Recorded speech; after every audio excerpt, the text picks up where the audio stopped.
Oweekitiibwa John W. Katende Ssaabawolereza wa Buganda eyawummula Katambala ono yatwala essaza ly'e Butambala Hajji Suleiman Magala akyali mugole mu kifo ekyo naye abadde mumyuka wa Katambala okumala ebbanga mugavenga mmwe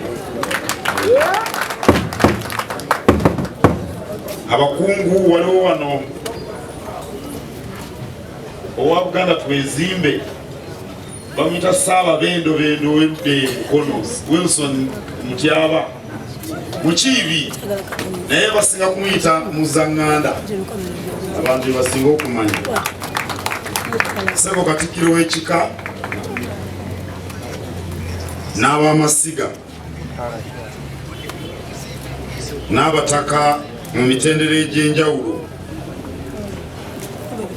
ne bazzukulu bandugwa mwenna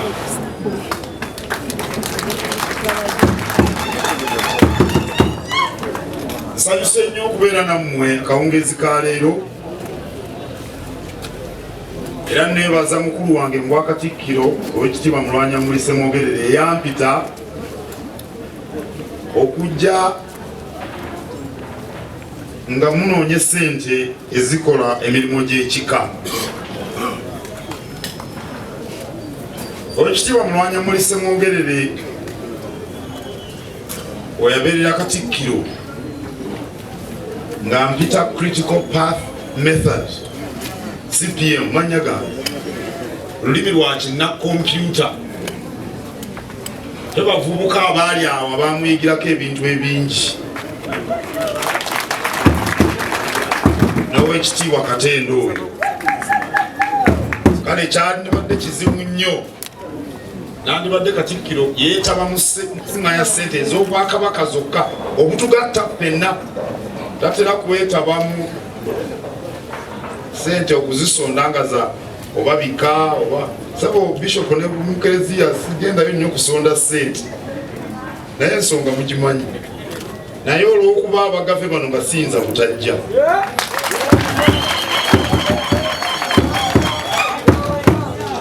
okwolesebwa kwe tulina kwekuzza Buganda ku ntikko kwolesebwa kwe tulina okuzza Buganda ku ntikko ng'abantu baayo bakulaakulana nga balina emmere gye balya nga balina amayumba mwe basula nga tebambala miziina nga basobola okutwala abaana mu masomero basobola okwejjanjabya nga balwadde nga balina kasente akayingira mu nsawo nga balina eddembe lyabwe naye okukituukako ebika nabyo birina okudda ku ntikko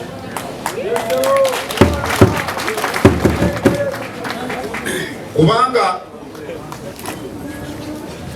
mu Buganda buli omu alina ekika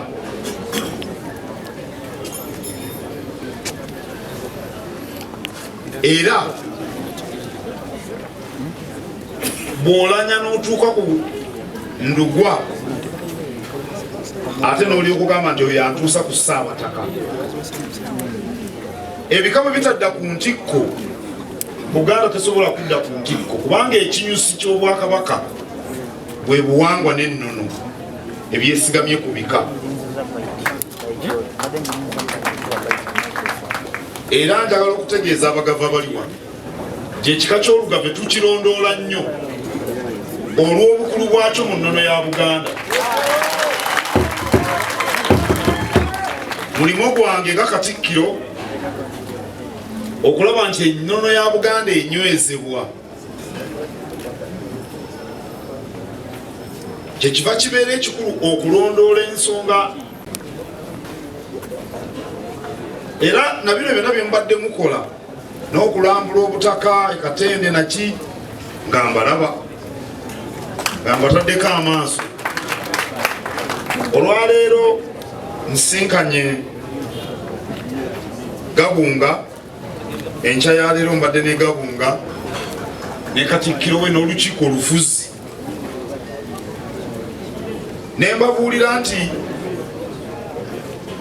ebika bwe bitebenkera obulungi olugendo lwaffe olw'okudda ku ntikko lujja kuba lwangu.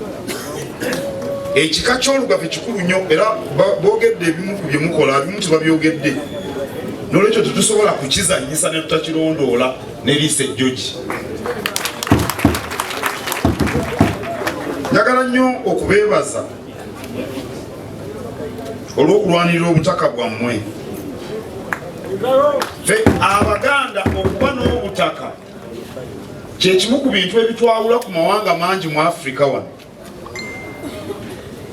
Wakyaliyo amawanga mu Afrika nga na buli kati abantu bakyabungeeta. Omusana bwe gwaka osanga yagenze kyebongotoko. Eyo ebivu bwe bimuluma ng'avaayo ng'agenda mannyo gaseka. Naye ffe tulina obutaka. Ensibuko yaffe era ffe ng'Abaganda ettaka tetulyogerako bwogezi ng'eŋŋombo. Naye ow'Olugave yenna akimanyi nti asibuka mawokota. Ekatende Mutala si njogera. Ekatende Mutala. Era ntera okwogera ku nsonga z'ettaka. Ennaku zino ekizibu nze kye tusinga okuba nakyo kwe kubbibwa kw'ettaka.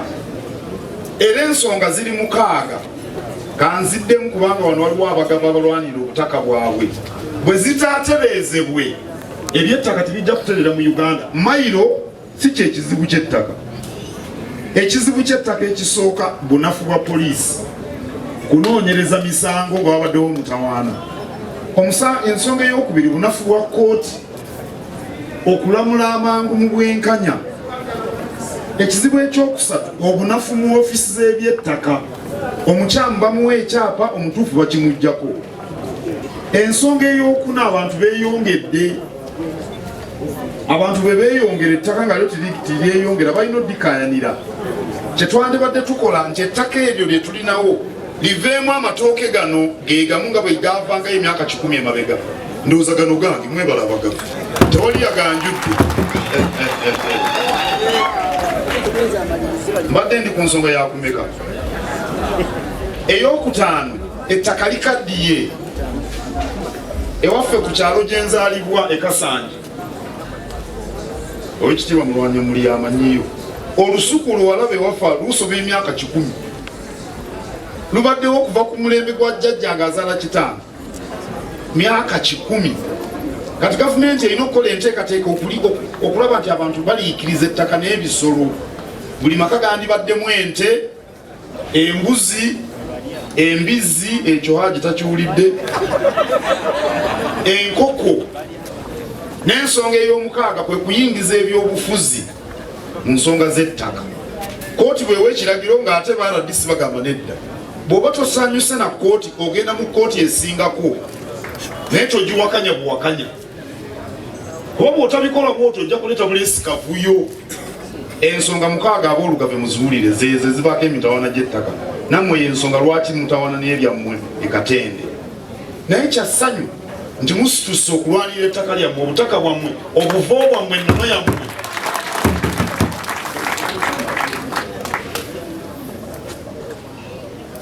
Neebaza nnyo Ekitiibwa Mulwannyammuli olw'akaweefube ono.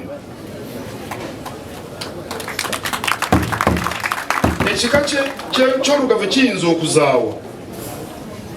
Temubiyita byakuzannya. Amaka g'Ekitiibwa Mulwannyammuli e Makerere oba eri e Kinoni si bwe butaka bw'ab'essiga lya Ggere. Obutaka bw'essiga eri buli Ssese. Abataka bano bonna batulaze wano balina amaka malungi naye si bwe butaka bw'ekika. Ekika kiyinza okuzaawa nga temunudde ettaka ly'obutaka bwammwe. era waliwo ebika ebitalina butaka ab'ekibe ab'enkerebwe n'abalala nsonga nkulu nnyo era ndowooza kati mukitegedde lwaki nasituse ng'ogyeko ebyaboolugave bano abandera awo nosebo weebala era tujja kuwagira mu ngeri yonna esoboka ekika ekikulu bwe kiti mu Buganda kiddemu kifune obutaka bwakyo. Kakati nange nja kulagira eggwanika lya Buganda libaweeyo akakadde ka siringisi.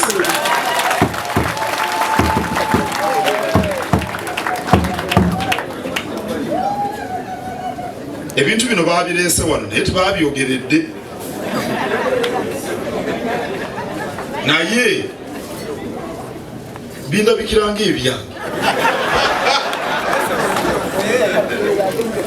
era mbisiimye nnyo. Kakati ekyo nga nkimaze munneebaze kuba mwenna ngenda bbaga buli kijjulo. Ayi Katonda kuuma kabaka waffe. Tweyanziza nnyo, tweyanzike mukama wange. Mkakaneko